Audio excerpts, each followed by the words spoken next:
A big hello to you, dear friends. Welcome to Sweet Pea Tales. This is your friend Radhika, and today you're going to hear a popular fairy tale from the Grimm brothers about a young girl and a big bad wolf. Let's find out more about her adventure. Once upon a time, there was a little girl who lived with her mother in a tiny cottage on the edge of the woods. The little girl's grandmother had made her a beautiful red cloak with a hood, so people called her Little Red Riding Hood. One day, Little Red Riding Hood's mother asked her to take a basket of food to her grandmother, who wasn't very well. She lived on the far side of the woods. It was a lovely day, and Little Red Riding Hood always enjoyed visiting Granny, so she waved happily to her mother and skipped away. Little Red Riding Hood had not skipped very far when she stopped to pick some flowers for her grandmother. Just then, a crafty-looking wolf wandered by. "Hello, my lovely," he smiled. "Where are you going on this fine day?" "I'm going to see Granny, who lives in the cottage on the other side of the woods," explained Little Red Riding Hood, who had not been told never to speak to strangers. "She's not very well, so I'm taking her this basket of food and a bunch of flowers." "What a thoughtful girl," purred the wolf, trying to hide his sly grin. "Well, I must dash. See you." Seems like a nice wolf, although he does appear to be in a bit of a rush, thought Little Red Riding Hood as she watched him race away. But then she forgot all about the wolf and skipped on through the woods.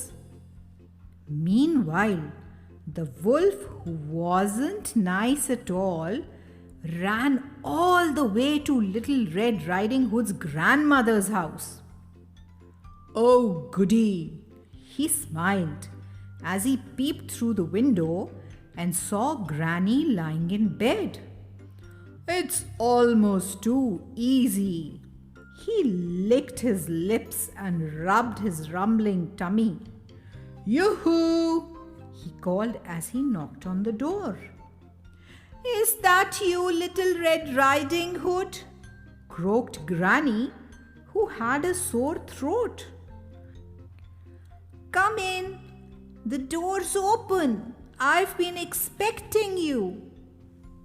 With that, the wicked wolf pushed his way into the cottage and gobbled up Granny in a single gulp. Then, quick as a flash, he put on her spare night dress and nightcap, popped on her glasses, and jumped into her bed. A few minutes later, when Little Red Riding Hood knocked on the door, the wolf pulled the blankets up to his chin. "Come in, my dear," he called in his very best grandmother voice. "The door is open." Little Red Riding Hood skipped into the house. "I've brought you some yummy food and..." Little Red Riding Hood stopped in her tracks when she caught sight of her grandmother. "Oh dear Granny, what big eyes you've got," she said, feeling just the tiniest bit afraid.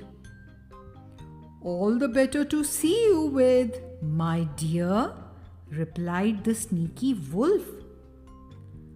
"But Granny, what big ears you've got," she whispered, beginning to feel very afraid. "All the better to hear you with, my dear," replied the wolf, trying not to snigger. "And Granny, what big teeth you've got!" she squeaked, now feeling absolutely terrified. "All the better to eat you with," roared the wolf as he leapt from the bed. Little Red Riding Hood managed one ear-piercing scream before the wolf pounced and gobbled her up in a single gulp. Out in the forest, a passing woodcutter heard the loud scream and raced to see what was happening. He charged into the cottage where the greedy wolf was smacking his lips with glee. Quick as a flash, the woodcutter swung his axe and killed the wolf with a single blow. Then he drew out his knife and slit open the wolf's bulging belly. Out popped Little Red Riding Hood and her grandmother. Granny was so pleased that she invited the woodcutter to tea.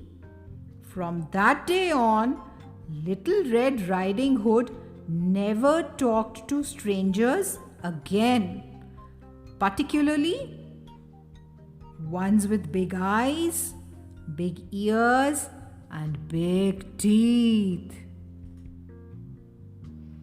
Well, aren't we all pleased that Little Red Riding Hood and her grandmother are safe?